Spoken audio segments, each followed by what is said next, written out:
Alhamdulillah, tidak pernah lisan kita berhenti memuji dan memuja Allah. Sebagai seorang muslim kita harus terus menyadari betapa banyak nikmat Allah subhanahu wa ta'ala yang Allah limpahkan kepada kita. Dari bermula kita lahir di muka bumi ini sampai detik ini. Kita berkumpul bersama-sama dalam majelis ilmu ini. Berapa banyak makanan, minuman, oksigen, air, serta kesempatan, peluang, ilmu. Banyak sekali nikmat Allah subhanahu wa ta'ala yang melimpah. Yang Allah sudah memang kekalkan dalam Al-Quran. Wa in ta'uddu ni'matallahi la tuhsuha. Kalau kalian ingin menghitung-hitung nikmat Allah, kalian tidak akan pernah mampu menghitungnya. Dan Allah subhanahu wa ta'ala membolehkan kita menikmati itu semua. Boleh kita menikmati selama memenuhi syarat halalan thayyibah. Dibolehkan dan berkualitas. Serta Allah memerintahkan kita menyempurnakan dengan bersyukur. Dan kita harus banyak berterima kasih kepada Allah subhanahu wa ta'ala sebagai pencipta. Karena Allah mudahkan. Bersyukur itu dengan dua susunan kata ini saja. Alhamdulillah. Dan Allah kekalkan juga dalam firman-Nya. Wa idh ta'adzana rabbukum la in syakartum la azidannakum. Ingatlah ketika Tuhan kalian menyeru. Bahwasanya siapa yang bersyukur maka dia pasti akan tambah. Dan syukur nikmat ini terlalu banyak yang harus kita syukuri. Dan kalau kita mau rincikan sulit sekali. Tapi nikmat terbesar Bapak Ibu sekalian adalah kemerdekaan, persatuan dan kesatuan negara kita. Terus doakan yang baik buat negara kita. Terus doakan yang terbaik untuk para pemimpin kita. Banyak di antara warga Indonesia mungkin hanya karena kecewa sedikit. Maka yang diucapkan tutur kata yang tidak santun kepada para pemimpin. Dan ini keliru. Imam Ahmad rahimahullah mengatakan, aku terus setiap hari mendoakan kebaikan untuk pemimpinku. Dan para imam-imam Masjidil Haram Mekah dan Masjid Nabawi Madinah tidak pernah berhenti mendoakan raja mereka. Agar selalu mendapatkan petunjuk, diberikan para menteri dan pendamping yang baik, serta bermanfaat bagi selain masyarakat negaranya juga bagi umat Islam. Maka ini doa-doa yang baik yang kita bisa panjatkan. Bila Allah subhanahu wa ta'ala kabulkan, maka kita ikut serta bersama mereka di pahala. Doakan yang baik, pasangan hidup kita, anak-anak kita, jauhi semua tutur kata yang buruk. Begitu juga dengan pekerjaan kita, profesi, kendaraan, rumah. Jangan pernah ucapkan kata-kata buruk. Ingatlah sabda Nabi SAW, hindari semua doa-doa buruk untuk diri kalian, harta kalian, dan juga keluarga kalian yang bisa saja bertepatan dengan waktu mustajab, malaikat mengaminkan dan diijabah.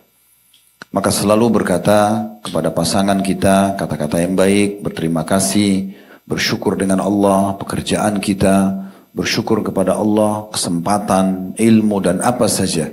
Alhamdulillah.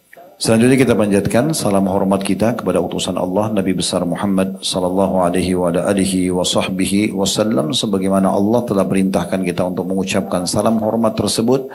Dan tentu sebagai balas jasa 23 tahun dari masa hidup beliau dihabiskan untuk agama ini. 13 tahun fase Mekah semuanya dengan hinaan, cacian, dan puncaknya diusir dari kampung halamannya Mekah. Dan kita tahu betapa pedihnya orang yang diusir dari kampung halaman. Nanti ke depannya Bapak Ibu akan lebih banyak tahu dari kajian sirah kita insyaAllah. Dan 10 tahun fase Madinah semuanya penyempurnaan agama ini sehingga kita bisa nikmati dan kita jadikan sebagai panduan hidup kita. Karena memang agama ini adalah panduan hidup. Dia seperti bodyguard buat kita juga. Apapun yang kita ingin makan, minum atau aktivitas yang kita kerjakan, agama akan selalu mengatakan ini boleh atau ini tidak boleh. Itu semua hasil dari perjuangan Nabi Muhammad sallallahu alaihi wa alihi wa sahbihi wasallam. Pertama saya tentu memberikan apresiasi ke teman-teman notaris Indonesia, notaris Muslim Indonesia tepatnya ya, karena mau punya keinginan berkumpul seperti ini dan belajar tanpa harus melihat mungkin siapa yang lebih senior, siapa yang junior ya. Bapak Ibu duduk bersama-sama majelis ilmu, ini satu kemuliaan yang sangat baik, pilihan yang baik. Karena memang menuntut ilmu agama ini bukan pilihan Bapak Ibu sekalian, tapi kewajiban. Kata Nabi Muhammad SAW, talabul ilmi faridatun ala kulli muslim. Menuntut ilmu agama itu kewajiban ya, bagi semua muslim, tidak terkecuali. Kalau selain ilmu agama, itu hukumnya sunnah, muakkadah. Ada sebagian mengatakan fardu kifayah. Artinya kalau saudara muslim yang menekuni, maka sudah gugur bagi yang lain kayak kedokteran atau spesies yang lain. Tapi ilmu agama ini nggak bisa. Nah diantaranya kita kumpul untuk ini. Dan walaupun kadang-kadang kita lebih banyak online, tapi ini satu niat yang baik. Saya berharap tentu semua komunitas muslim di Indonesia selalu punya keinginan besar untuk belajar. Karena ilmu ini memang adalah pondasi dasar agama kita. Islam memerangi rasa malas, Islam memerangi pengangguran, Islam memerangi rasa dendam, dan semua kebodohan dan seterusnya. Tapi Islam justru agama yang penuh dengan kreativitas, penuh dengan produktivitas, ya semuanya ilmiah, edukasi. Baik Bapak Ibu sekalian, kita akan masuk, dan mohon maaf saya duduk di sini bukan karena lebih tahu dari Bapak Ibu, tapi kita untuk belajar memang, dan memang kursi ini disiapkan karena kami menggunakan laptop jadi tidak bisa di bawah. Jadi izin mungkin saya duduk di atas Bapak Ibu sekalian ya. Kita akan melanjutkan kajian sirah nabawi kita, dan kita sudah menyelesaikan kajian terakhir adalah prosesi penyembelihan Nabi Ismail alaihissalam. Sempat kami katakan kalau Bapak Ibu ingat pada saat itu, bahwasanya mimpi semua nabi-nabi itu adalah wahyu. Beda dengan mimpi kita. Pokoknya apapun yang Nabi lihat dalam mimpinya, semua Nabi tidak terkecuali itu berarti wahyu. Mereka bisa terima wahyu melalui mimpi, mereka bisa terima wahyu Jibril datang membawa secara langsung dengan postur aslinya sebagai malaikat, sebagaimana Nabi SAW waktu menerima 5 ayat pertama dalam surah Al-Alaq, Iqra' bismi rabbikal ladzi khalaq, itu di Gua Hiro di Jabal Nur. Beliau sempat melihat Jibril pada saat turun dari Gua Hiro dengan postur aslinya sebagai malaikat. Kadang-kadang juga Jibril menjelma jadi manusia, kemudian membicarakan atau menyampaikan kepada Nabi SAW apa yang diinginkan. Kadang-kadang diilhamkan dalam hati, kadang-kadang beliau mendengar ada seperti suara lonceng yang keras, dan berbagai macam metode penerimaan wahyu. Tapi salah satunya mimpi. Makanya waktu Nabi Ibrahim AS mimpi melihat menyembelih anaknya Ismail, tidak ada keraguan. Kalau ini adalah wahyu dari Allah subhanahu wa ta'ala. Dan karena Allah yang perintah, maka dia ikut. Ini poin. Poin yang lain, ini kita sedikit review apa yang kita pelajari yang terakhir kemarin. Karena ketulusan Nabi Ibrahim alaihissalam untuk menerima perintah ini, dan beliau juga paparkan kepada anaknya Ismail, seraya menyampaikan, dan ini Allah kekalkan dalam Al-Quran, inni ara fil manami anni azbahuk. Wahai anakku, saya lihat dalam mimpi, saya menyembelihmu. Coba dengar bagaimana pendapatmu. Tapi karena Nabi Ismail waktu itu adalah orang yang sudah dewasa, sudah berumah tangga, dan sudah faham agama Allah subhanahu wa ta'ala, maka dia pun mengatakan, ya abatif al-ma tu'mar, satajiduni insyaallah minas sabirin. Wahai ayahku, kerjakan apa yang Anda diperintahkan, maka Anda akan temukan saya termasuk orang-orang yang sabar. Ini sekaligus membantah pernyataan yang mengatakan waktu Ismail mau disembelih masih kecil. Tapi yang benar adalah sudah dewasa. Bahkan sudah berumah tangga waktu itu. Sudah berumah tangga. Kalau anak kecil tidak akan mungkin mau menyerahkan dirinya disembelih. Ya. Tapi karena dia sudah dewasa. Dan kita sudah bacakan firman Allah SWT pada pertemuan yang lalu bagaimana waktu dua-duanya sudah pasrah, Nabi Ismail menyerahkan lehernya, Nabi Ibrahim sudah mengarahkan pedangnya, maka di saat itu Allah subhanahu wa ta'ala mengutus Jibril menahan pedangnya Nabi atau pisaunya Nabi Ibrahim, lalu Allah berfirman, qad saddaqtar ru'ya, kamu telah membenarkan mimpi itu hai Ibrahim. Lalu Allah bilang, wa fadainahu bidhibin azim, lalu kami ganti Ismail dengan sembelihan yang besar, itulah domba, gitu ya. Nah, untuk mengenang semua ini, Allah subhanahu wa ta'ala menjadikannya sebagai rangkaian ibadah haji. Karena pada saat Nabi Ibrahim alaihissalam menuju ke titik di mana beliau lihat dalam mimpi akan menyembelih Ismail, sementara menuju ke sana di wilayah Mina, itu iblis datang dan menggodanya supaya tidak menjalankan mimpi itu. Dengan berbagai macam bisikan, apa kau tidak kesian sama anakmu, apa kamu begini, apa kamu begitu. Tapi Nabi Ibrahim alaihissalam setiap kali datang godaan itu melempar iblis dengan 7 butir batu. Dilempar 7 butir batu, hilang. Kemudian di titik yang kedua dia datang lagi, dilempar lagi. Ya. Kemudian titik ketiga datang lagi, dilempar lagi. Ya. Makanya ada disyariatkan bagi jemaah haji jumroh. Ya. Biasa dikenal dengan melontar syaitan. Nah itu mengenang tentang prosesi bagaimana syaitan menggoda Ibrahim alaihissalam pada saat atau iblis menggoda Ibrahim alaihissalam pada saat akan menjalankan mimpinya. Nah ini semua yang kita sampaikan pada pertemuan yang lalu kurang lebih ringkasnya. Sekarang kita akan masuk Bapak Ibu sekalian ke poin selanjutnya, masalah kisah pembangunan Ka'bah dan perintah haji. Setelah Nabi Ibrahim alaihissalam sekian lama tidak ketemu dengan Ismail, karena kalau masih ingat pernah saya sampaikan, Nabi Ibrahim setelah meninggalkan Hajar dan Ismail di Mekah, beliau sempat sekian tahun tidak datang ke Mekah karena Allah belum perintahkan, tapi beliau tinggal di negeri Syam, tepatnya di Palestina. Dan kedatangan beliau pertama kali setelah beliau meninggalkan Ismail dan Hajar di dekat Ka'bah, itu setelah Ismail menikah. Dan Ibrahim datang, kemudian datang ke rumah Ismail, tapi Ismail lagi keluar berburu. Kemudian sempat Ibrahim menanyakan istri Ismail yang pertama ini, bagaimana kehidupan kalian? Maka semua isinya keluh kesah. Dari istri Nabi Ismail yang pertama ini keluh kesah. Maka Ibrahim mengatakan, nanti kalau suamimu pulang, sampaikan kalau ada seorang tamu bernama Ibrahim yang datang, dan sampaikan kepadanya pesan agar dia mengganti tiang pintu rumahnya. Ya, kalau masih ingat ya. Allahu a'lam. Ya. Masih, alhamdulillah.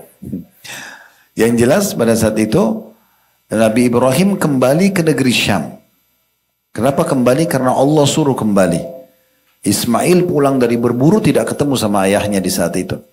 Maka dia pun pulang ke rumah, tanya istrinya ada tamu atau tidak. Dia katakan ada seseorang bernama Ibrahim. Apa pesannya? Pesannya agar anda mengganti tiang pintu rumah anda. Maka kata Ismail, itu ayahku Ibrahim, dia seorang nabi dan dia perintahkan aku untuk menceraikanmu. Karena tidak ada rasa syukur dalam rumah tangga itu. Nah setelah itu Ismail nikah lagi dengan salah satu anak kepala suku Jurhum yang lain. Dan setelah sekian lama, entah berapa lama tidak disebutkan dalam buku sejarah, Ibrahim diizinkan yang kedua kali datang ke Mekah. Lalu ketemu sama Hajar dan istrinya serta ke rumah Ismail. Bertepatan yang kedua lagi Ismail lagi berburu. Di masa itu orang kalau berburu, yang pertama sama kedua ini berburu. Jadi berburu ini cukup lama, bisa 3 bulan, 4 bulan baru pulang. Lalu dia ketemu, Ibrahim ketemu sama istri keduanya Ismail, lalu ditanya kehidupan mereka. Ternyata istri kedua ini selalu bersyukur kepada Allah Subhanahu Wa Taala. Maka Ibrahim mengatakan, nanti kalau suamimu pulang, sampaikan ada seorang tamu bernama Ibrahim dan sampaikan agar dia mempertahankan tiang pintu rumahnya. Nah, lalu Ismail pulang waktu itu. Dan pada saat itu Allah masih mengizinkan Nabi Ibrahim tidak pulang ke negeri Syam dulu. Maka ketemulah mereka, pertama kali ketemu. Sebelum ketemu tentu Ismail ke rumahnya lalu tanya ada tamu datang. Katakan istrinya mengatakan iya ada seseorang yang bernama Ibrahim. Apa pesannya? Pesannya agar engkau mempertahankan tiang pintu rumahmu. Maka Ismail mengatakan itu ayahku adalah bernama Ibrahim dan dia seorang nabi. Dan dia perintahkan aku untuk mempertahankan rumah tangga denganmu.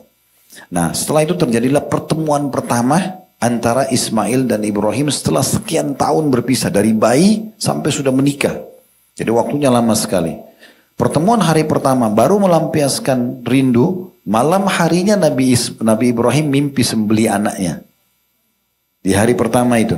Makanya Nabi Ibrahim sangat sedih, tapi ini perintah Allah dan Allah menyebutkan itu sebagai ujian yang berat. Tapi karena keimanannya dia lakukan itu. Nah, sudah selesai tadi kita jelaskan berapa lama dan dari kita reviewkan bagaimana prosesi penyembelihan dan tidak jadi. Akhirnya Allah Subhanahu Wa Taala setelah itu memerintahkan perintah yang baru. Perintah Allah kepada Ibrahim dan Ismail alaihi wassalatu wassalam sekaligus untuk membangun Ka'bah. Nah Ka'bah ini Bapak Ibu sekalian dan saya minta sebentar mungkin kalau bisa pada saat saya sebutkan potongan ayat di surah apa, Bapak Ibu tolong dibuka aplikasi Al-Qur'annya ya, biar kita sambil tadabbur gitu ya. Tapi belum sekarang, nanti sebentar saya mau sampaikan dulu. Ka'bah itu Bapak Ibu sekalian rumah Allah di muka bumi, satu-satunya rumah Allah di muka bumi yang dibangun oleh Nabi Adam bersama anaknya yang bernama Syith. Shin ya tha ya dibaca Syith. Ini juga seorang nabi. Jadi Nabi Adam punya anak Qabil dan Habil, kemudian ada Syith. Syith ini dinobatkan jadi nabi. Dan Allah turunkan kepada Syith alaihi wassalam 50 kitab. Tentu ini ada kisah tersendiri, tapi yang jelas Ka'bah itu dibangun pertama oleh dua manusia muda ini. Kemudian bangunan Ka'bah runtuh, Bapak Ibu sekalian, karena banjir di zaman Nabi Nuh. Karena semua muka bumi ini, Allah sebutkan dalam Al-Quran tentang kisah Nabi Nuh, semua air yang ada di langit dituangkan, semua air yang di bumi dikeluarkan sehingga bertemu. Dan yang selamat hanya yang ada di kapal Nabi Nuh saja. Nah termasuk waktu itu yang kena hancur adalah bagian bangunan Ka'bah. Tersisa pondasinya saja. Nah itulah sebabnya di zaman Nabi Ibrahim Allah suruh bangun kembali di pondasi yang sama. Nah itu Bapak Ibu bisa lihat dalam surah Al-Imran. Ya, surah nomor 3 ayat 96. Surah nomor 3 ayat 96. Allah berfirman, sekali lagi surah nomor 3 ayat 96. Inna awwala baitin udi'a linnasi dalladhi bibakkata mubarakan wa hudan lil alamin. Sesungguhnya Al-Imran 96 ya. Rumah yang mula-mula dibangun untuk beribadah manusia ialah Baitullah di Bakkah. Bakkah istilah Mekah. Ya, bisa juga Bakkah itu yang dimaksud adalah pondasi dasarnya Ka'bah, tapi dia di sini terjemahnya adalah Mekah yang diberkahi dan menjadi petunjuk bagi semua manusia. Ya, menjadi petunjuk bagi semua manusia. Saya juga akan buka aplikasi Al-Quran karena cukup banyak ayat Al-Quran yang akan kita baca ya.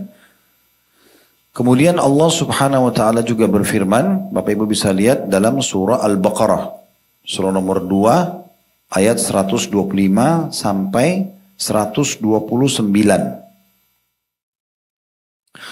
Ini Allah menggambarkan tentang perintah prosesi pembangunan Ka'bah pertama kali. Sekali lagi Al-Baqarah surah nomor 2 ayat 125 sampai 129. Bunyinya wa idh ja'alna al-baita mathabatan lin-nasi wa amnan wattakhidhu min maqami Ibrahim musalla wa ahidna ila Ibrahim wa Ismail an tahhira baitiya lit-ta'ifina wal-'akifina war-rukka'is sujud. Dan ingatlah ketika kami menjadikan rumah itu, maksudnya Baitullah Ka'bah, tempat berkumpul bagi manusia dan tempat yang aman. Jadi semenjak waktu Allah ciptakan sampai menjelang hari kiamat, Ka'bah itu dijamin selalu lokasinya aman. Dan akan terus menjadi tempat ibadah. Dan jadikanlah sebagian maqam Ibrahim. Maqam Ibrahim tempat pijakan kaki Nabi Ibrahim. Nanti juga akan kita jelaskan dalam proses pembangunan insyaAllah. Dan jadikanlah sebagian maqam Ibrahim. Tentu hadits menjelaskan di belakang maqam Ibrahim. Makanya Bapak Ibu kalau habis tawaf, sholat 2 rakaat di belakang maqam Ibrahim. Dan jadikanlah sebagian maqam Ibrahim tempat sholat. Dan telah kami perintahkan kepada Ibrahim dan Ismail. Bersihkanlah rumahku untuk orang-orang yang tawaf, yang i'tikaf, yang ruku dan juga sujud. Maksudnya betul-betul di sekitar Ka'bah harus dipakai hanya untuk ibadah. Ayat 126-nya, wa idh qala Ibrahim rabbi ja'al hadha baladan aminan warzuq ahlahu minas thamarati man amana minhum billahi wal yawmil akhir. Qala wa man kafara fa umatti'uhu qalilan thumma attarruhu ila adzabin nar wa bi'sal masir. Dan ingatlah dalam Al-Quran teman-teman kalau ada kata-kata ingat berarti pelajarilah. Karena kita nggak mungkin mengingatnya tanpa mempelajarinya gitu ya. Ketika Ibrahim berdoa, dan doa ini Ibrahim ucapkan kapan? Pada saat beliau meninggalkan Hajar dan Ismail menuju ke negeri Syam. Kalau masih ingat di awal-awal kajian sirah kita, setelah Nabi Ibrahim menurunkan dan meninggalkan Hajar dan Ismail di dekat Ka'bah, lalu Nabi Ibrahim langsung menuju ke negeri Syam. Hajar sempat mengejarnya. Hai Ibrahim, apa kau meninggalkan kami? Di lembah, tidak ada manusia, tidak ada hewan, tidak ada kehidupan. Maka Ibrahim tetap diam. Kemudian diucapkan lagi oleh Hajar sambil Ismail jalan dengan untanya, Hajar ikutin. Wahai Ibrahim, apa kau tinggalkan kami di lembah? Gak ada kehidupan, gak ada manusia, gak ada hewan. Allah gambarkan dalam Al-Quran, biwadin gairi dhidra. Di lembah yang tidak ada pohon mati, apalagi pohon hidup. Nabi Ibrahim diam. Yang ketiga kali juga sama. Yang keempat kali lalu Hajar mengatakan, Allahu amaraka bihada. Apakah Allah yang perintahkanmu untuk ini? Kata Ibrahim, iya. Maka Hajar mengucapkan kata-kata mulia, idzan la yudayyi'ana. Kalau begitu tidak mungkin dia menyia-nyiakan kami. Maka setelah itu terjadilah prosesi Ibrahim pulang, sementara ke negeri Syam dia berdoa ini. Sementara kisah Hajar dan Ismail sudah kita ceritakan bagaimana Hajar bolak-balik dari Safa ke Marwa, bagaimana Jibril mengepakkan sayapnya keluar air Zam-Zam, bagaimana suku Jurhum keluar dari Yaman, kemudian jadi penduduk Mekah dalam sehari komunitas Mekah terbentuk, ya. Itu sudah kita paparkan semua. Nah di ayat 126-nya ini, itu Allah kembali menggambarkan kepada kita bagaimana Ibrahim waktu pergi ke negeri Syam, dalam kondisi dia sedih tinggalkan istri sama anaknya, dia berdoa ini. Dia mengatakan, ya Tuhanku, jadikanlah negeri ini, maksudnya Mekah, negeri yang aman sentosa, dan berikanlah rezeki dan buah-buahan kepada penduduknya yang beriman di antara mereka kepada Allah dan hari kemudian. Jadi sampai sekarang Mekah itu walaupun tidak banyak pohon, tanaman, buah-buahan, tapi hampir semua buah-buahan ada. Allah berfirman, dan kepada orang yang kafir pun aku beri kesenangan sementara. Kemudian aku paksa ia menjalani siksa neraka dan itulah seburuk-buruk tempat kembali. Maksudnya kalaupun di Mekah ada orang kafir di masa itu, maka Allah juga memberikan dia keberkahan dari keberkahan Mekah itu sendiri. Dia juga akan dapat makan segala macam. Tapi kalau tidak beriman, meninggal dalam keadaan kafir, dia akan masuk ke dalam api neraka. Baik, 127-nya, ini ayat tentang prosesi pembangunan Ka'bah Bapak Ibu sekalian. Wa idh yarfa Ibrahimul qawa'ida minal baiti wa Ismailu Rabbana taqabbal minna innaka antas samiul alim.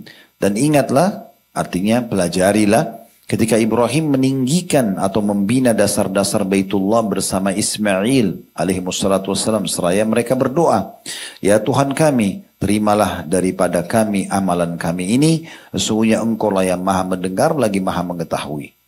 Jadi ini setelah ada perintah dari Allah subhanahu wa ta'ala untuk membangun Ka'bah, maka sementara prosesi pembangunan itu, Nabi Ibrahim dan Ismail terus berdoa kepada Allah. Ini pelajaran penting Bapak Ibu sekalian. Kita kalau sementara sebelum mengerjakan amal, sedang mengerjakan amal, dan sesudahnya selalu berdoa agar Allah terima. Ya, supaya betul-betul Allah memberikan pahala maksimal. Itu yang dicontohkan oleh kedua Nabi yang muda ini. Mereka mengatakan, ya Tuhan kami, terimalah dari kami amalan ini, ya sungguhnya Engkau maha mendengar lagi maha mengetahui. Lalu ayat 128-nya, Rabbana waj'alna muslimaini laka wa min dhurriyyatina ummatan muslimatan laka wa arina manasikana wa tub alaina innaka antat tawwabur rahim. Ya Tuhan kami, jadikanlah kami ini berdua orang yang tunduk patuh kepada Engkau, dan jadikanlah di antara anak cucu kami umat yang tunduk juga patuh kepada Engkau. Dan tunjukkanlah kepada kami cara-cara dan tempat-tempat ibadah haji kami, dan terimalah taubat kami, sungguhnya Engkaulah yang maha penerima taubat lagi maha penyayang. Dari ayat ini ada 3 faedah besar ya Bapak Ibu sekalian di 128 ini. Pentingnya seseorang selalu mendoakan kebaikan terutama untuk keturunannya, untuk dirinya, supaya selalu beriman pada Allah sampai ajal datang, dan doakan keturunan untuk menjadi keturunan yang selalu tunduk dan patuh kepada Allah. Yang kedua, pentingnya kita mempelajari agama Allah supaya kita mengikuti panduan sesuai dengan SOP syariat. Harus kita ikuti. Beribadah harus punya rujukan, punya dalil. Ada panduannya enggak? Tidak ada jangan dikerjakan. Ada dikerjakan. Itu batasannya. Kemudian yang ketiga, pentingnya seseorang untuk selalu bertaubat kepada Allah subhanahu wa ta'ala. Di sini makna firman Allah subhanahu wa ta'ala, Nabi Ibrahim dan Ismail mengatakan, dan terimalah taubat kami. Pertanyaan sederhana, dosa apa yang dikerjakan Nabi Ibrahim dan Ismail? Tidak ada. Sementara mereka lagi prosesi bangun Ka'bah. Maksudnya ayat ini adalah, kalau dalam prosesi kami bangun Ka'bah yang Kau perintahkan ini ya Allah, ada kesalahan kami, maka terimalah taubat kami. Ini luar biasa. Jadi termasuk ya bagian yang harus diperhatikan oleh orang-orang beriman, bagaimana mereka selalu memohon maaf kepada Allah kalau seandainya ada ibadah yang dia kurang dalam mengerjakannya. Kemudian 129-nya, Rabbana wab'ats fihim rasulan minhum yatlu alaihim ayatika wa yu'allimul kitaba wal hikmata wa yuzakkihim innaka antal azizul hakim. Ya Tuhan kami, keduanya berdoa, utuslah untuk mereka seorang rasul dari kalangan mereka. Kata sebagian ulama tafsir, ini maksudnya adalah Nabi Muhammad SAW. Karena Nabi Ismail dan Nabi Ibrahim minta agar dikeluarkan dari penduduk Mekah, itu seorang rasul. Dan tidak ada yang datang sebagai rasul setelah Ibrahim dan Ismail alaihissalam di Mekah kecuali Nabi Muhammad SAW. Maka mereka berdua mengatakan, ya Tuhan kami, utuslah untuk mereka seorang rasul dari kalangan mereka yang akan membacakan kepada mereka ayat-ayat Engkau dan mengajarkan kepada mereka Alkitab atau Al-Quran dan Al-Hikmah, Sunnah, serta mensucikan mereka. Sungguhnya Engkau lah yang Maha Kuasa lagi Maha Bijaksana. Nah ini yang kita bahas sampai ayat 129 gitu ya. Baik, ayat ini Bapak Ibu sekalian menjelaskan kepada kita tentang adanya prosesi pembangunan Ka'bah itu sendiri. Ibrahim alaihissalam pada saat membangun Ka'bah, ada beberapa hal yang Allah memang kekalkan supaya bisa kita yakin dan mengenang tentang upaya Nabi Ibrahim dalam membangun Ka'bah itu. Karena ini bukan tugas biasa. Ini bukan membangun rumah seorang raja dunia atau presiden, atau membangun rumah orang tuanya. Ini membangun rumah Allah yang semua orang akan menjadikannya sebagai petunjuk dan rujukan. Sekarang berapa juta umat Islam yang sujud menghadap Ka'bah, berapa miliar, berapa tahun berjalan, maka semua itu dipanen pahalanya oleh kedua nabi ini. Ini amal yang mulia sekali. Maka Nabi Ibrahim alaihissalam setiap kali mau melihat stabilitas bangunan, beliau mundur ke belakang. Nah, Bung Ibrahim itu supaya lihat, ini sudah rata belum? Karena waktu itu Nabi Ibrahim bukan tukang batu. Beliau seorang nabi. Perintah Allah dijalankan. Maka dia butuh tahu ini betul nggak, sudah pas nggak gitu ya. Nah, setiap kali beliau mundur di satu titik, dan titik ini selalu beliau jadikan sebagai sentral. Itulah yang dikekalkan telapak kaki beliau. Dikenal dengan Maqam Ibrahim. Ya. Dan itu Allah kekalkan ya. Supaya kita tahu memang yang bangun Ka'bah adalah Ibrahim alaihissalam. Bahkan dijadikan sebagai bagian daripada umroh dan haji. Tawaf itu ada sholat di belakang Maqam Ibrahim. Kalau Bapak Ibu sudah tahu, alhamdulillah. Kalau belum tahu, sholat 2 rakaat di belakang Maqam Ibrahim yang hanya 2-3 menit itu. Rakaat pertama baca Al-Fatihah sama Al-Kafirun. Rakaat kedua baca Al-Fatihah sama Al-Ikhlas. Ini pahalanya sama dengan bebasin satu orang budak dari anak Ismail. Supaya lebih mendekatkan maknanya, Bilal dulu budaknya Umayyah di Mekah. Nanti akan kita bahas dalam kajian kisirah kita ke depannya insya Allah. Bilal adalah budak Umayyah. Umayyah ini orang kaya Mekah. Lalu dia disiksa karena masuk Islam, yang beli dia adalah Abu Bakar. Abu Bakar tebus kepada Umayyah. Kau mau jual berapa budak ini? Umayyah sebut angka yang sangat besar. Dia kaget, dia pikir Abu Bakar tidak akan bayar. Abu Bakar bayar, ditebus. Nah, semenjak penebusan tersebut, Bilal jadi bebas. Berarti semua ibadahnya Bilal dipanen oleh Abu Bakar. Dia jadi muadzin. Bayangkan sekian tahun jadi muadzin Nabi, semua orang yang datang sholat Bilal panen pahalanya. Tapi Abu Bakar panen pahala Bilal. Itu namanya pembebasan budak. Di masa kita sekarang tidak ada budak. Bisa masuk dalamnya adalah tawanan perang. Ditebus dengan zakat kita segala macam. Nah, bagaimana caranya kita bisa dapat pahala ini? Salah satunya sholat di belakang Maqam Ibrahim. Nah, itu dapat pahala itu. Nah, ini salah satu. Dan Allah subhanahu wa ta'ala sebutkan di dalam surah Al-Imran ayat 97. Ya, bisa dibuka Al-Imran ayat 97. Tadi sempat kita baca 96-nya ya. Jadi ayat 97 itu menggambarkan tentang Maqam Ibrahim ini. Saya bacakan bunyinya. Fihi ayatum bayyinatum maqamu Ibrahim wa man dakhalahu kana amina. Walillahi 'alan nasi hijjul baiti man istata'a ilaihi sabila wa man kafara fa innallaha ghaniyun 'anil 'alamin. Yang artinya padanya, maksudnya di sekitar Ka'bah itu terdapat tanda-tanda yang nyata. Maksudnya tanda-tanda nyata kalau itu adalah perintah Allah Subhanahu wa taala, karena orang selalu ke sana, orang tawaf ya, orang muliakan. Lalu di antaranya tanda-tanda itu adalah makamnya Ibrahim, bekas pijakan kaki beliau pada saat melihat stabilitas bangunan Ka'bah. Barang siapa yang memasuki Baitullah di dalamnya atau di sekitarnya, maka amanlah dia. Dan mengerjakan haji adalah kewajiban manusia terhadap Allah, yaitu bagi orang yang sanggup mengadakan perjalanan ke Baitullah. Barang siapa yang mengingkari kewajiban haji, maka sungguhnya Allah Maha Kaya dan tidak memerlukan sesuatu dari semesta alam. Hukum haji, Bapak Ibu sekalian, nanti akan kita masukkan di rangkuman kita setelah menjelaskan perbuatan-perbuatan yang telah dikerjakan Nabi mulia Ibrahim dan Ismail AS. Nanti akan jadi rangkaian haji. Ini wajib yang pertama kali kepada semua muslim dan muslimah. Ya, hukumnya wajib. Sebagaimana umroh yang pertama juga wajib. dalam pendapat Imam Syafi'i rahimahullah. Ya. Jadi Bapak Ibu sekalian kalau ada punya kemampuan jangan ditunda-tunda untuk umroh dan haji. Ya. Karena saya lihat kadang-kadang mayoritas jemaah kami yang pergi haji itu sudah berumur. Ya. Masa mudanya di mana? Waktu saya tanya, Bapak sudah pernah haji? Belum. Kemana saja selama ini? Ternyata lebih banyak ke Eropa, ke Amerika, kemana-mana dan lupa tentang kewajiban utama dia. Harusnya pergi haji walaupun sekali seumur hidup. Itu yang wajibnya.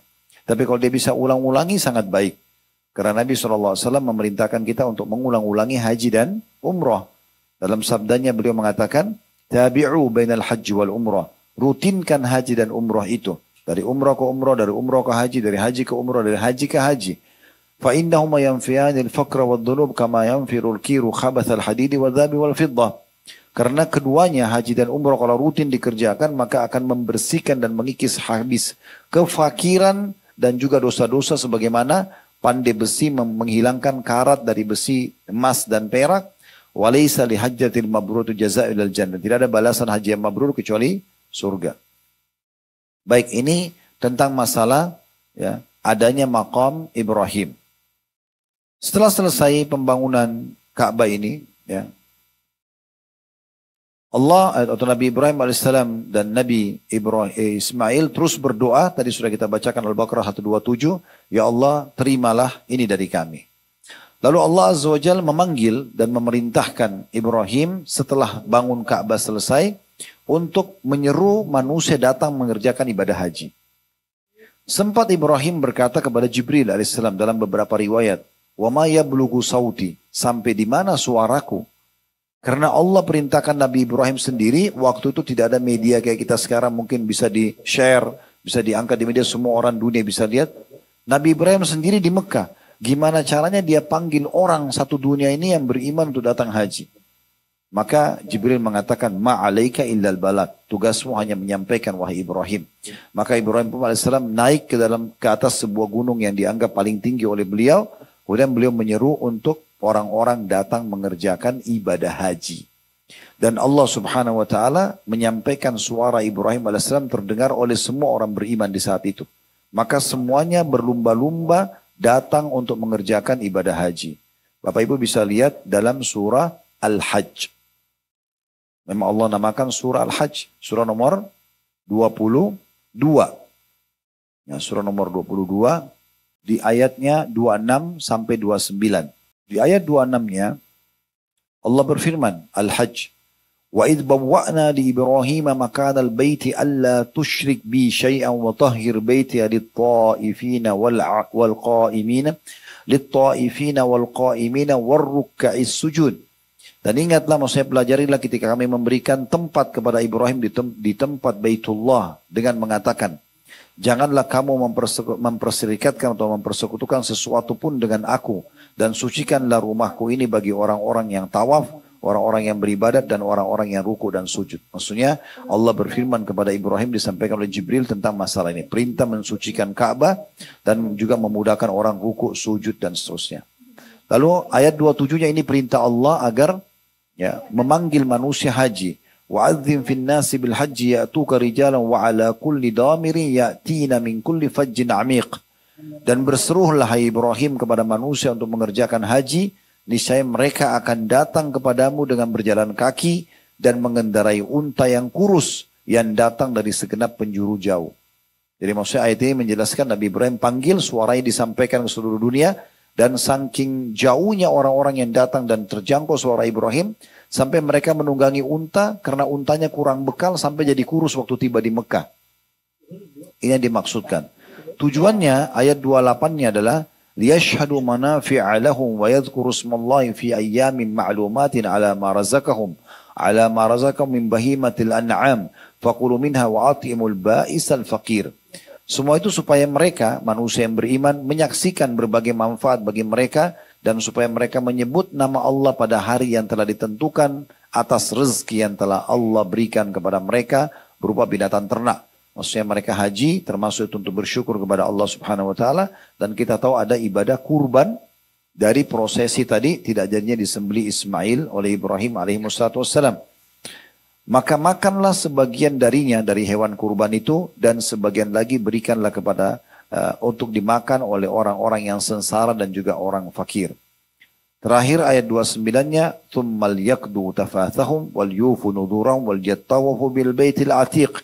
Kemudian hendaklah mereka menghilangkan kotoran yang ada pada badan mereka, maksudnya bersuci, dan hendaklah mereka menyempurnakan nadar-nadar mereka, dan hendaklah mereka melakukan melakukan tawaf sekeliling rumah yang tua itu atau Baitullah.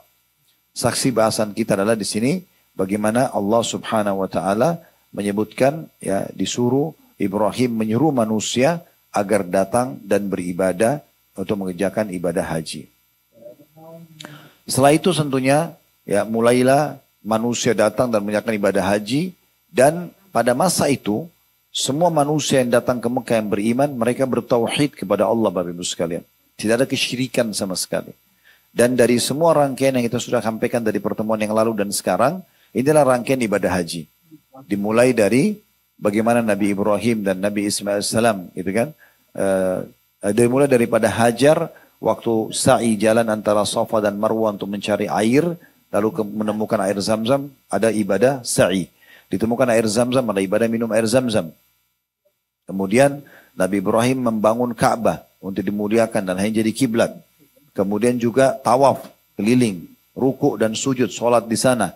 Kemudian prosesi penyembelian yang tidak jadi tadi, maka ada ibadah kurban. Semua ini menjadi satu rangkaian daripada ibadah haji sendiri. Tentu kalau saya ringkaskan Bapak Ibu sekalian, haji itu 6 hari. Haji itu 6 hari. Dari tanggal 8 Zulhijjah sampai 13 Zulhijjah. Ini haji.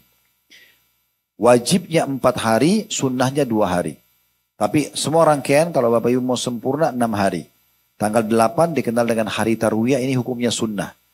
Biasanya travel-travel kita nggak masuk di sini. Mereka tetap di penginapan. Tapi sayang sekali. Kalau kami di Uhud Tour, memang kami sempurnakan semua. Tanggal 8 juga jemaah haji masuk.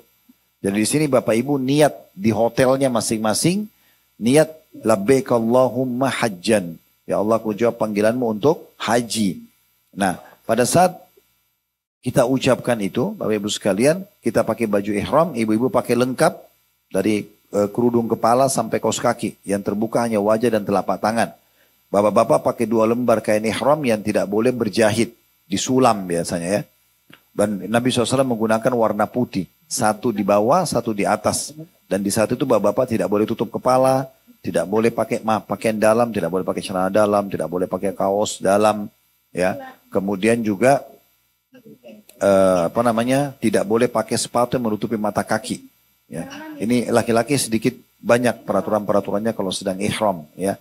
Jadi jangan pakai baju kaos, jangan pakai celana dalam, cuma pakai 2 lembar kain ihram itu pada saat Anda sudah sebelum niat ya. Nanti kalau sudah niat itu menjadi larangan, malah mutlak gitu ya. Tidak boleh tutup kepala dengan yang melekat di kepala seperti kopiah, topi pet atau kain ihram kalau kita rasa panas. Tapi kalau jauh dari kepala seperti payung boleh. Kalau jauh dari kepala gitu ya. Kemudian tidak boleh pakai sepatu yang menutup mata kaki. Pernah Nabi SAW melihat ada sahabat lakukan, Nabi suruh potong sepatunya supaya mata kakinya kelihatan. Maka paling aman pakai sendal. Paling lama pakai sendal. Dan kalau sudah kita berihram, yang sudah niat, Bapak Ibu ada larangan-larangan. Tidak boleh pakai wangi-wangian, termasuk pakai sabun, ya, pakai tisu basah. Kalau sudah niat, ya, tidak boleh mencabut bulu di badan secara sengaja. Tidak boleh memotong kuku, ya. Kalau sebelum berihram, sebelum niat, sunnahnya memang mandi, pakai sampo sama sabun, gunting kuku, ya. Kalau laki-laki ditambah dengan mencukur kumis. Tapi setelah niat, maka tidak boleh lagi. Kita harus jaga. Jadi Bapak Ibu kalau ingat, kalau lagi umroh, lagi haji, kalau sudah lagi dalam kondisi ihram, masuk kamar hotel, jangan sampai pakai sabun, maaf kalau cebok atau mandi. Boleh kita segarkan lagi badan kita dengan mandi, tapi hindari wangi-wangian ini. Kalau ada yang mengatakan, tapi Ustadz kan ada sabun sama sampo yang tidak wangi. Saya pernah lihat ada jemaah haji kami, tahun lalu kebetulan hajinya, dia bawa dari Indonesia ini, ternyata saya cium masih wangi. Lebih baik dihindari saja gitu ya. Hanya sebatas pakai ihram. Nanti selesai ibadahnya, dia boleh mandi dengan menggunakan wangi-wangian lagi. Nah, kemudian juga ada larangan, tidak boleh lagi suami istri rafath. Rafath itu mengucapkan kata-kata yang menuju ke hubungan biologis. Gandengan boleh. Ya kalau lagi tawaf, lagi sa'i. Tapi kalau sudah mengarah ke biologis nggak boleh. Ya. Janji-janjian, kode-kodean nih nanti malam gini nggak boleh. Ya. Itu Ya. Jadi lagi ihram nggak boleh. Kemudian juga tidak boleh Bapak Ibu sekalian memburu hewan darat. Mungkin sekarang tidak berlaku ya, tapi ini hukum dulu berlaku. Karena di masa dulu orang pergi Mekah itu main unta sama kuda. Dan mereka kalau kehabisan bekal tengah jalan, mereka berburu kelinci, mereka berburu kambing rusa. Nah itu kalau lagi ihram tidak boleh. Dalam surah Al-An'am Allah sebutkan itu. Tapi sekarang sudah tidak berlaku tentunya buat kita ya. Nah ini adalah larangan-larangan ihram yang harus kita jaga tentunya. Dan kalau ada orang, kalau rafas saja mengucapkan kata-kata yang menuju ke biologis nggak boleh, berarti biologisnya lebih tidak boleh. Kalau ada orang biologis sementara ihram, batal ibadah haji ataupun umrohnya. Dia harus ulangin lagi.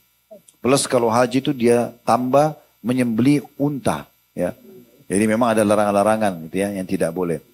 Baik, tanggal 8 Bapak Ibu pakai ihram di kamar hotel, baca labbaik Allahumma hajjan, lalu menuju ke Mina. Ya.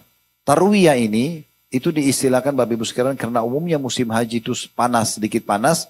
Biasanya orang ambil air dipercikin di padang pasir supaya panasnya berkurang. Nah ini dikenal dengan tarwiyah. Makanya tanggal 8 dibilang hari tarwiyah karena mendinginkan lokasi itu dengan air gitu ya. Kemudian kita masuk ke Mina itu sebelum duhur. Sebelum duhur. Sebenarnya Bapak Ibu kalau bayar paket haji itu sudah masuk include kemah Bapak Ibu makan dan minum. Ya. Jadi kami sarankan kalau pilih travel usahakan kalau haji masuk tanggal 8. Di tanggal 8 itu di Mina yang kita lakukan ibadah haji itu sholat duhur di waktu duhur 2 rakaat. Sholat asar di waktu asar 2 rakaat. Jadi tidak dijamak tapi dikasar, dipangkas. Duhur di waktu duhur 2, asar di waktu asar 2. Di antaranya Bapak Ibu boleh tidur, boleh makan, boleh berzikir ya. Yang penting kita nginap di Mina. Maghrib di waktu maghrib 3 rakaat, isya di waktu isya 2 rakaat. Kenapa maghrib tetap 3? Karena memang yang dipangkas, yang dikosor hanya sholat 4 rakaat.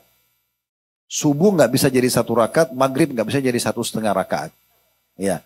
Jadi yang boleh hanya yang 4 rakaat, duhur, asar dan isya. Itu yang dikosor. Sebagaimana jamak juga hanya boleh duhur sama asar, maghrib sama isya. Nggak boleh asar sama maghrib. Nggak boleh isya sama subuh. Nggak boleh subuh sama duhur. Dia hanya boleh duhur sama asar dan maghrib sama isya. Boleh takdim di awal waktu, duhur dan asar di waktu duhur, didahulukan duhur dulu baru asar, atau takhir, diterlambatkan di waktu asar, tapi tetap berurut. Duhur dulu 2, baru asar 2. Nah seperti itu juga dengan maghrib dan isya. Nah nanti Bapak Ibu nginap di Mina, di tenda. Ya umumnya sekarang tenda sudah ber-AC. Sampai besok tanggal 9. Ya. Saya ulangi lagi 6 hari ini. Tanggal 8, 9, 10, 11, 12, 13. Tanggal 8 hukumnya sunnah. Bapak Ibu jemaah haji masuk atau tidak masuk Mina tidak berdosa. Tapi kalau dikerjakan pahalanya lebih besar. Sebagaimana nanti hari terakhir, hari ke-13 sunnah juga. Nah hari terakhir, hari tasyrik. Tapi ini juga kami sarankan tetap dikerjakan. Karena Allah bilang tentang masalah orang yang menyempurnakan sampai tanggal 13, 5 nittaqa. Bagi orang yang lebih bertakwa. Orang yang lebih patuh kepada Allah. Baik, tanggal 8 sudah. Kita masuk di Mina, sholat duhur, asar, maghrib, isya, nginap. Besok tanggal 9-nya masuk hari wajib. Ini harus wajib ada di Arafah. Gak boleh keluar. Dari mulai sebelum duhur, nanti sholat duhur asar ini bedanya di jamak qasar. Duhur asar 2 rakaat dipangkas dan ditakdim, dimajukan di waktu duhur. Ya. Ini walaupun orang Mekah. Penduduk Mekah pun sama. Kalau lagi ibadah haji. Mereka lakukan ini. Nanti di sini Bapak Ibu mendengarkan khutbah Arafah. Nabi SAW biasa menyampaikan khutbah atau menyampaikan khutbah Arafah. Biasanya para ustadz, para kiai menyampaikan khutbah Arafah, nasihat ya agama. Kemudian sampai Bapak Ibu habis dengar khutbah, sholat duhur dan asar, kemudian mungkin ada tanya jawab atau apa, intinya makan siang, habis itu istirahat sebentar, habis asar sampai terbenam matahari ini doa. Bukan lagi saatnya ngobrol, mulai masuk waktu asar sampai terbenam matahari. Kalau misalnya asar jam 4, maghrib jam 6, 2 jam itu Bapak Ibu jangan ngobrol sama siapapun di Arafah. Karena kata Nabi SAW, doa yang paling afdal doa Arafah. Doa Arafah. Kalau ada Bapak Ibu yang tanya, Ustaz, di Arafah nanti habis asar, mana lebih baik? Saya berdoa atau saya baca Quran? Walaupun baca Quran mulia, tetap kami mengatakan berdoa. Mana lebih baik? Zikir atau saya berdoa? Tetap lebih baik dia berdoa. Karena Nabi SAW bilang, doa paling afdal itu di Arafah. Di Arafah. Dan ini puncak haji. Makanya kata Nabi SAW, Al-Hajju Arafah. Haji itu adalah Arafah.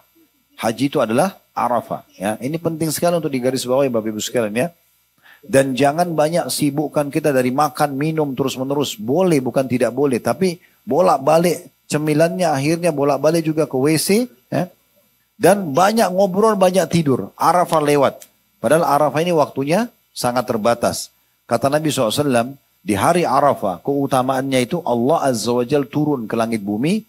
Kemudian mengatakan kepada para malaikatnya, lihatlah hamba-hambaku itu datang dalam kondisi berdebu karena mengharapkan rahmatku. Maka kalian semua jadi saksi kalau hamba-hambaku ini memiliki dosa, penghuni Arafah ini memiliki dosa sejumlah butiran pasir di muka bumi, atau sejumlah tetesan air hujan, atau sejumlah tetesan air, pasir, atau buih di lautan. Maka aku sudah bersihkan semua, aku maafkan semua. Lalu Allah berfirman kepada orang yang hadir di Arafah, bubarlah dari sini wahai hamba-hambaku dalam kondisi dosa kalian diampuni, dan juga orang-orang yang kalian berikan syafaat. Jadi siapa yang didoakan oleh teman yang lagi haji di Arafah itu dimustajab. Ya, diijabah oleh Allah Subhanahu wa taala. Jadi Arafah ini mahal banget. Makanya orang yang pergi sana Bapak Ibu sekalian sudah niat haji ya. Walaupun dia sakit di rumah sakit selama belum meninggal, pemerintah Saudi siapin ambulan dibawa ke Arafah. Walaupun dalam kondisi diinfus. Pakai ihram. Karena kalau dia hadir di Arafah berarti dia haji. Gitu ya. Nah ini sampai terbenam matahari. Bapak Ibu jangan keluar sebelum terbenam matahari. Ya syarat dari Nabi SAW adalah terbenam matahari. Di tanggal 9 ini ya. Setelah terbenam matahari, semua jemaah haji pergi ke Muzdalifah. Lokasi yang ketiga. Di Muzdalifah ini kita mabit, menginap. Ya. Dan kita sunnahnya sholat maghrib isya digabung jamak ditakhir, diterlambatkan di waktu isya. Jadi kalau di Arafah ini tadi dimajukan duhur asarnya, kalau malamnya di Muzdalifah diterlambatkan. Nabi SAW terlambatkan sholat maghrib isya di Muzdalifah. Lalu beliau istirahat malam itu, waktu istirahat, karena seharian tadi ibadah di Arafah. Ini namanya Muzdalifah. Boleh juga fatwa sebagian ulama meninggalkan kalau sudah lewat pertengahan malam. Terutama kalau ada kaum wanita, ada orang tua, ada anak-anak itu dibolehkan gitu ya. Kalau mau lebih afdal sampai sholat subuh di Muzdalifah. Ini tanggal 9. Tanggal 10-nya ya, itu Idul Adha. 10 itu adalah Idul Adha. Dikenal juga dengan hari Nahar. Hari Nahar atau hari Adha. Dan di sini Bapak Ibu sekalian jemaah haji melakukan salah satu dari 3 kegiatan. Tapi yang paling dasar hari itu adalah Jumrah Aqabah. Ya tadi melontar itu. Tempat lontar ini ada 3. Sugra, Wusta, dan Aqabah atau Kubra. Kecil, sedang, besar. Nah di hari Idul Adha Bapak Ibu lempar 1 titik saja. Aqabah, 7 butir batu. Batu kecil ya, kerikil kecil. Jangan lempar batu besar, lempar sepatu, ada yang lempar kayu. Gitu kan. Ini mengikuti sunnah Nabi Ibrahim alaihissalam. Dengan bertakbir Allahu Akbar 1 batu. Allahu Akbar yang kedua. Dan Bapak Ibu sudah tahu belum keutamannya nih. Melontar jumrah. Kata Nabi SAW, melontar jumrah, 1 batunya akan menggugurkan 1 induk dosa besar. Jadi kalau kita melontar hari Nahar itu, hari Idul Adha itu, 7 butir kan hari itu berarti 7 dosa besar kita bersih. Nah kemudian kita menuju ke Mekah di Ka'bah, tawaf ifadah, tawaf wajibnya haji, tawaf dan sa'i. Setelah itu yang haji tamattu menggabungkan umroh sama haji atau haji kiron menggabungkan umroh sama haji, ini Bapak Ibu sekalian berkurban, menyembelih hadyu, hewan. Kalau Bapak Ibu sudah sempurnakan 3-tiganya tadi, Jumrah Aqabah atau dan Bapak Ibu tawaf ifadah wajibnya haji, ini semua berkumpul di hari Idul Adha ya. Dan Bapak Ibu juga sudah menyembelih, maka boleh tahallul. Cukur rambut, buka baju ihram, pakai baju biasa saja. Pakai baju biasa. Semuanya sudah halal, termasuk hubungan suami istri. Tapi syaratnya 3 hal tadi harus dipenuhi. Ya. Nah setelah itu Bapak Ibu di Idul Adha ini, itu Bapak Ibu pergi, misalnya pun kalau kayak kami biasa kami ajak jemaah dulu kembali ke hotel, mereka gak mandi segala bersih-bersih karena sudah bebas dari ihram. Lalu mereka nanti kita bawa kembali ke Mina. Nah mulai tanggal 10 Idul Adha, 11, 12, 13 semuanya di Mina. 4 hari ini semua di Mina. Nah di sini nanti sama tadi waktu hari Tarwiyah, duhur di waktu duhur 2 rakaat, asar di waktu asar 2 rakaat, maghrib di waktu maghrib 3 rakaat, isya di waktu isya 2 rakaat. Nginap tuh tanggal 10. Tanggal 11, tanggal 12 dan tanggal 13 melontar saja kerjanya. Melontar. Tapi melontarnya 3 titik. Kecil, sedang, besar. 7, 7, 7. Ini kita melontar yang paling afdol setelah zawal. Setelah waktu duhur.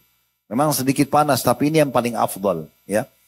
Bapak Ibu keluar setelah sholat duhur, 2 rakaat, keluar dari kemah, menuju ke jumroh. Gitu ya. Bagian tidak mampu sakit, ibu-ibu bisa titipin kepada jemaah. Nanti dilontarin juga bisa. Kalau mau ikut lontar sendiri bagus. Gitu ya. Di sini kita lontar 3.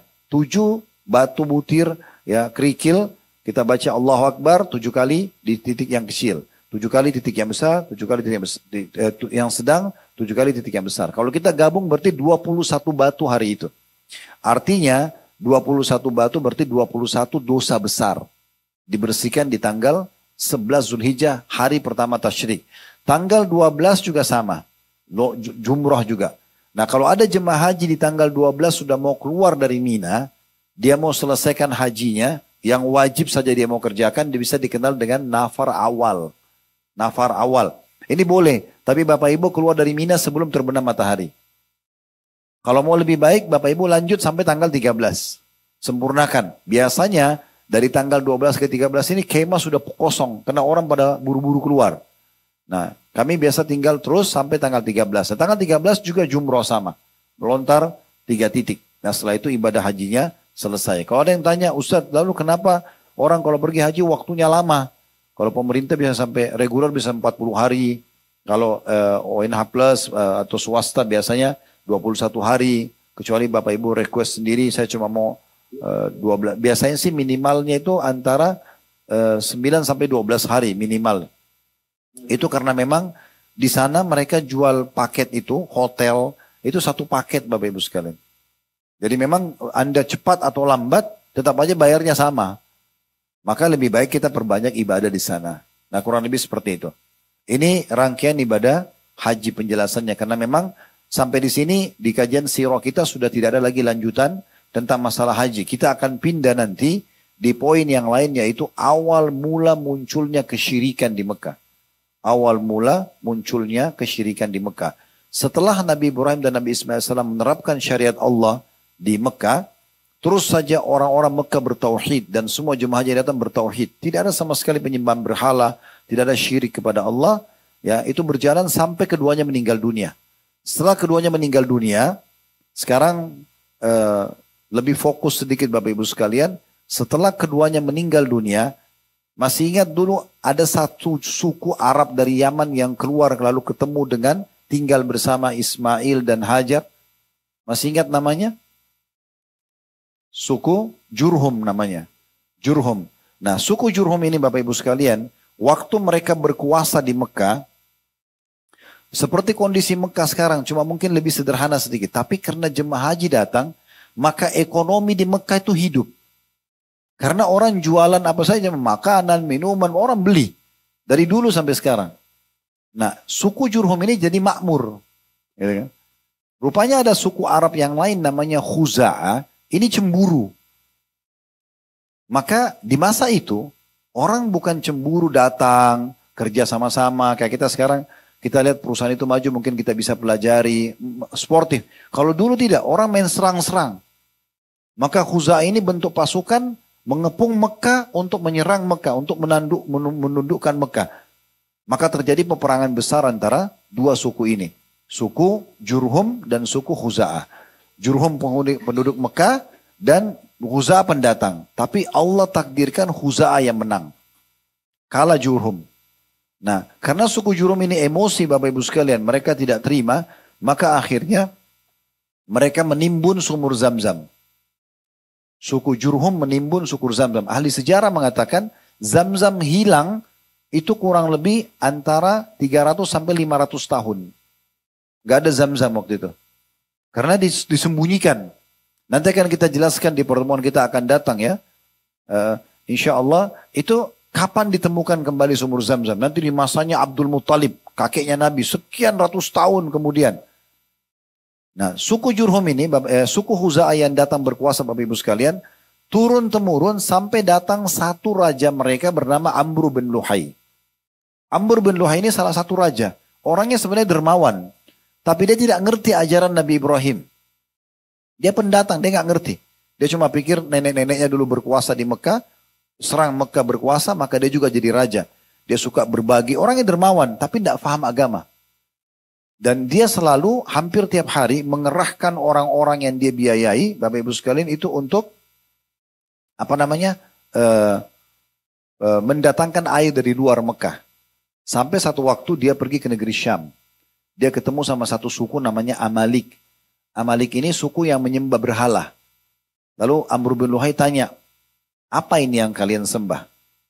Kata orang-orang negeri Syam itu, suku Amalik ini perantara antara kami sama Allah. Jadi kami tidak sembah berhala ini, tapi kami jadikan perantara antara kami sama Allah. Jadi kalau kami butuh hujan, kami minta kepada patung ini, nanti patung ini yang sampaikan kepada Allah. Ini tentu kebodohan ya, karena patung itu dia yang pahat, dia yang ukir, dia yang kasih nama, kalau rusak dia yang perbaiki, tapi dianggap sebagai Tuhan. Sekutunya Allah gitu ya. Makanya dikatakan orang-orang musyrik, orang-orang yang menyekutukan Allah. Maka Amr bin Luhai bilang, kalau begitu juallah beberapa Tuhan kalian kepada saya, patung itu. Karena di Mekah kami nggak punya air. Maka dia mulai beli patung, Bapak Ibu sekalian, pada saat itu. Dan dijadikan atau dia bilang sama penduduk Mekah, ini adalah patung ya yang bisa mendatangkan hujan buat kalian. Mendatangkan air buat kalian. Dan dia membawa beberapa patung. Maka mulailah orang-orang Mekah, Bapak Ibu sekalian, menyembah patung itu. Ini kesyirikan pertama.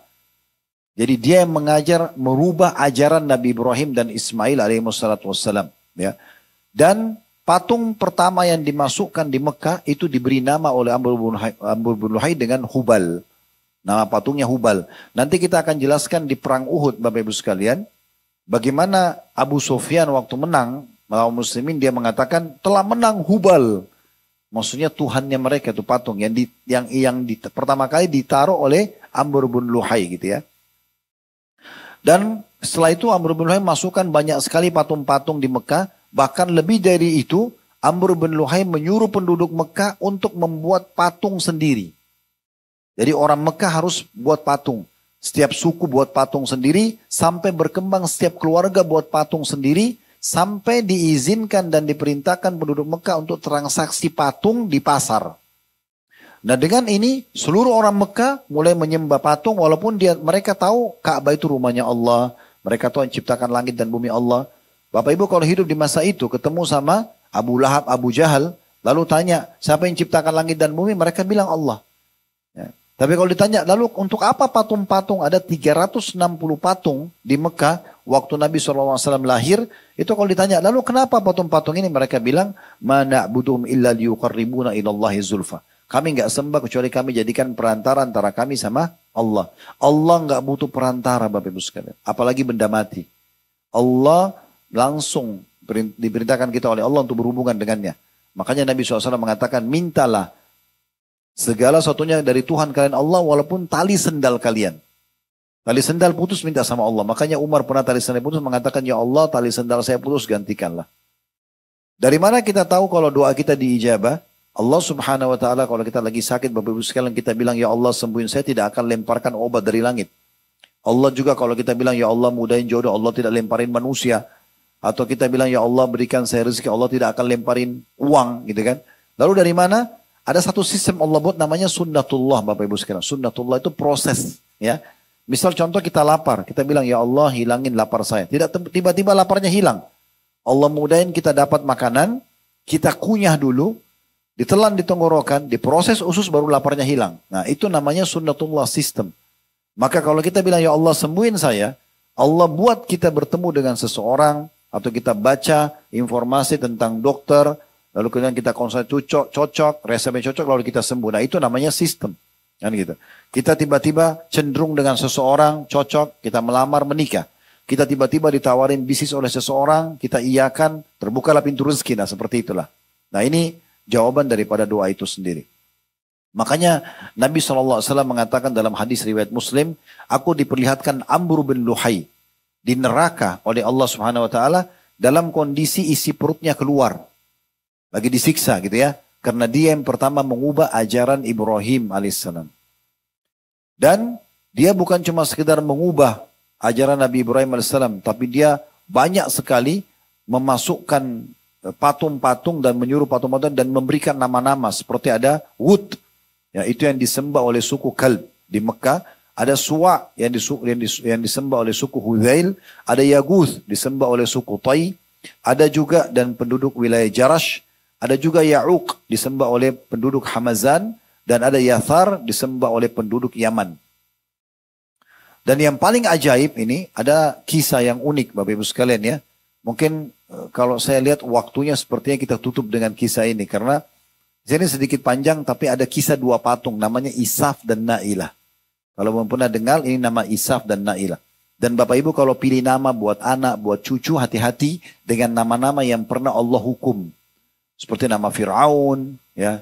Contoh ya, Haman, Qarun, Namrud, ya. Hati-hati. Atau di masa kita mungkin ada orang yang meninggal dalam keadaan kafir, jelas kalau meninggal dalam keadaan itu masuk neraka. Nggak boleh dipakai namanya, hati-hati. Ya. Kita pakai nama-nama kita, nama-nama Islam. Karena itu berbahaya ya. Nah ada kisah Bapak Ibu sekalian.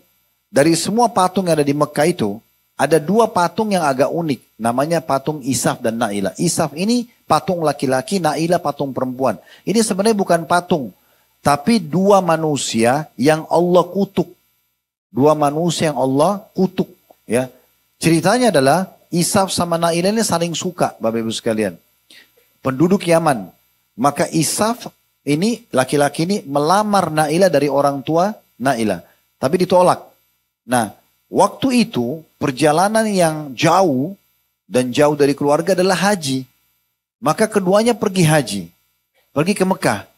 Dan di depan Ka'bah di saat lagi sunyi mereka berzina. Ya. Akhirnya Allah kutuk jadi patung. Isaf dan Na'ilah. Nah waktu awal-awal mereka dikutuk, penduduk situ masih tahu. Maka ditaruhlah Isaf di Bukit Safa, ditaruh Na'ilah di Bukit Marwah untuk jadi pelajaran. Ini loh kalau orang buat maksiat depan Ka'bah hukumannya begini. Tapi berjalan waktu sampai datang Amr bin Luhai, orang lupa kisahnya ini. Maka Isaf dan Na'ilah diangkat, ditaruh dekat Ka'bah baru disembah. Nah, ini luar biasa gitu. Mereka tidak faham tentang masalah bagaimana kisah Isaf dan Na'ilah. Ini kejahilan. Dan kenapa waktu di Mekah Bapak Ibu sekalian dinamakan dengan masa jahiliyah? Karena memang pada saat itu Bapak Ibu sekalian mereka sangat bodoh. Ya, sangat bodoh. Kebodohannya itu, kebodohannya itu bukan melampaui batas. Mereka menyembah patung. Kan patung itu seperti yang saya bilang, patung itu kan semua yang buat manusia, dibentuk sama dia yang bentuk matanya, dia yang ukir-ukir, dia yang warnahin, dia yang pikul ke tempat yang dia mau sembah, kalau rusak dia perbaiki, lalu dipanggil Tuhan. Ngomong nggak bisa, bantu nggak bisa berikan manfaat. Ini bahaya sekali. Dan di masa kita sekarang banyak orang tidak sadar terjerumus dengan hal yang sama walaupun bukan patung. Sebagai contoh, mereka bilang dalam sholatnya, iyyaka na'budu wa iyyaka nasta'in. Hanya kepadamu Allah kami menyembah, hanya kepadamu kami minta tolong. Tapi selepas sholat pergi kuburan sebelah masjidnya. Minta-minta. Loh tadi komitmen hanya kepadamu ya Allah itu mana? Kuburan Bapak Ibu sekalian dalam Islam. Kita disunnahkan Nabi datang ziarah. Salam doakan. Nah itu kita yang sunnahkan Nabi SAW. Nabi sering ulangi ke Baqi, ke kuburan syuhada Uhud gitu ya. Tapi tidak pernah Nabi ambil tanahnya. Tidak pernah Nabi taruh air di situ diambil keberkahan. Itu tidak pernah ada dalam sejarah. Kalau Bapak Ibu melihat kuburan Nabi Muhammad SAW itu ada di dalam kamarnya Aisyah. Kenapa kuburan Nabi dalam kamar Aisyah? Karena semua nabi-nabi dikubur di tempat mereka meninggal. Beda sama kita. Kita meninggal di rumah, tetap dibawa ke pemakaman. Kalau nabi-nabi nggak begitu. Meninggal di situ dikubur. Makanya Nabi Muhammad SAW dikubur di kamarnya Aisyah. Karena meninggal napas terakhir di kamarnya Aisyah. Jadi Aisyah itu ini ranjangnya, itu kuburan Nabi. 30 tahun lebih. Nabi meninggal tahun 11. Aisyah masih hidup setelah itu di masa Abu Bakar. Abu Bakar berkuasa 11 sampai 13 Hijriah. Setelahnya Umar datang 10 tahun. Ya, dari tahun 13 sampai 23. Setelahnya Utsman datang 23 sampai 37. Setelahnya Ali datang sampai tahun 40. Ini Aisyah masih hidup. Setelahnya ada Muawiyah masih hidup. Dan di masa inilah Aisyah meninggal dunia. Belum ada satupun riwayat Aisyah mengatakan, hai muslimin ini kuburan Nabi, ambil tanahnya. Hai muslimin taruh air di sini. Tidak pernah sama sekali. Para sahabat datang mengucapkan salam pada Nabi, kemudian mereka pergi. Jadi enggak dilakukan seperti sebagian muslimin sekarang. Akhirnya mengkultus kuburan itu. Orang-orang yang sudah mati, sealim apapun dia, mereka butuh sama kita. Sealim apapun itu. Bapak Ibu tahu kenapa kita baca salawat kepada Nabi Muhammad SAW? Apa itu salawat? Kita minta agar Allah tambahkan rahmatnya. Kenapa Nabi Muhammad didoakan itu? Karena Nabi sudah diampuni dosanya yang lalu dan akan datang. Karena orang yang sudah meninggal tetap butuh tambahan. Semua nabi-nabi kita bilang alaihimussalatu wassalam. Para sahabat kita bilang radhiyallahu anhum. Kenapa kita doakan mereka? Padahal mereka orang-orang soleh. Karena orang yang mati butuh doa orang yang hidup. Jangan dibalik. Jangan seakan-akan kita yang butuh dari orang mati. Keliru. Kita masih hidup, kita punya peluang untuk beramal soleh. Hati-hati nih. Ini banyak orang-orang Mekah terjerumus suruh begitu. Kalau Bapak Ibu sekali lagi ini sebagai penutup ya. Kalau kita bicara sama Abu Jahal, Abu Lahab di masa itu. Ini Ka'bah, siapa punya rumah mereka bilang Allah. Allah bilang dalam Al-Quran. Ya. Siapa yang ciptakan langit dan bumi? Allah. Siapa yang gantikan siang malam? Allah. Abu Jahal, Abu Lahab jawab itu. Allah bilang, wa idza sa'altum man khalaqas samawati la yakunullah. Kalau ditanya, hai Muhammad, kalau kau tanya mereka tentang siapa yang ciptakan langit dan bumi, mereka bilang Allah. Lalu tanya mereka, hai Muhammad, kenapa mereka sembah berhala-berhala ini? Mereka bilang, ma na'budum illa liyuqarribuna ilallahi zulfa. Kami enggak sembah berhala kecuali kami jadikan perantara antara kami sama Allah. Makanya enggak boleh Bapak Ibu sekalian menggantung-gantung jimat. Kata Nabi SAW, man allaka tamimatan faqad asyrak. Siapa yang menggantung jimat telah berbuat kesyirikan. Enggak boleh. Ya, kertas kah, benda-benda kah ditaruh di badan, enggak pernah. Nabi Muhammad SAW itu kalau ngutus pasukan, ya, mau ngutus pasukan ya, tidak Nabi kasih kertas atau kasih Nabi baju. Nabi baju ini supaya kau kebal, musuh enggak bunuh kamu. Tapi Nabi bilang apa? Kumu ila jannati rabbikum. Berdiri sekarang, kejar surga Tuhan kalian. Maksudnya mati. Bukan disuruh kebal, disuruh mati. Orang berperang itu. Jadi harus paham baik-baik. Jadi soalnya banyak umat Islam tertipu Bapak Ibu sekalian. Saya temukan banyak sekali kasus di rumah-rumah jemaah. Mereka karena tidak ngerti bahasa Arab, asal dikasih kertas main ambil.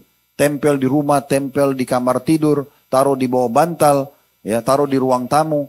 Padahal dia tidak tahu isinya apa. Saya pernah di puncak di Bogor, mampir satu restoran Timur Tengah. Kebetulan pemilik restoran saya kenal, kami kenal. Saya sama teman-teman mampir. Begitu sholat di musolanya ada satu bingkai besar ditutup kain hitam. Terus saya bertanya-tanya, ini apa ini? Kok ditaruh di mihrab gitu ya? Dia mungkin karena restoran tidak terlalu besar, dia tidak ada tempat ditaruh di situ. Saya tanya, Pak ini apa? Oh ini saya dikasih sama orang pintar di sini. Pak bisa saya buka nggak? Oh syaratnya nggak boleh buka. Nggak boleh buka. Saya bilang saya jamin Pak, coba saya buka. Siapa tahu kita bisa baca apa di dalamnya. Jangan terima mentah-mentah begitu. Dibuka saya sudah bisa terkait. Ternyata tulisan bahasa Arab tapi bolak-balik huruf hijaiyah, kotak-kotak, gambar pedang, segala macam. Terus saya tanya, Pak, Bapak tahu ini apa artinya? Nggak tahu Ustaz. Bagaimana Bapak bisa tempel di rumah? Bapak sudah tahu belum? Ayat kursi, lukisan ayat kursi, nggak bisa ngusir setan. Nggak bisa. Kapan ngusir setan kalau dibaca? Mau bukti kalau setan itu tetap ada. Kalau Bapak Ibu nggak bisa tidur malam, coba baca Quran. Ngantuk nggak? Ada setan berarti nggak? Itu. Sedangkan baca Quran setannya masih ada. Apalagi cuma tampil lukisan. Nggak bisa. Apalagi bahasa Arabnya nggak jelas. Itu. Hati-hati. Saya pernah di Irian. Waktu itu saya bilang, Bapak ini nggak ada manfaatnya. Bapak mau untung bisnisnya, saya juga pembisnis. Saya ajarin caranya. Mau Pak? Mau. 3 syarat penuhi. Yang pertama, modalnya halal. Yang kedua, sistemnya halal. Yang ketiga, produknya halal. Selesai. Modal sistem sama produk halal, halal. Selesai. Rezeki datang kok itu. Itu dicontohkan Nabi, contohkan Abu Bakar, contohkan Abdurrahman bin Auf, contohkan semua sahabat. Nggak perlu datang ke dukun-dukun, minta kertas, minta ini pasang patung kucing. Ya. Itu kan keyakinan orang non-muslim panggil-panggil rezeki. Nggak ada begitu-begitu dalam Islam. Ini contohnya gitu ya. Saya juga tambahkan sebagai buruh, saya pernah diundang sama satu pengusaha di Irian waktu itu.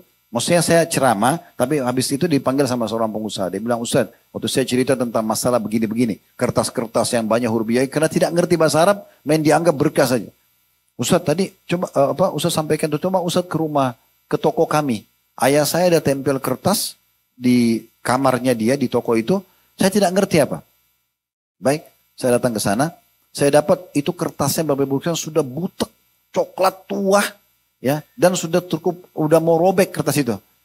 Tulisan bahasa Arab. Mohon maaf Bapak Ibu sekalian, saya belajar bahasa Arab sama ayah saya dari SD.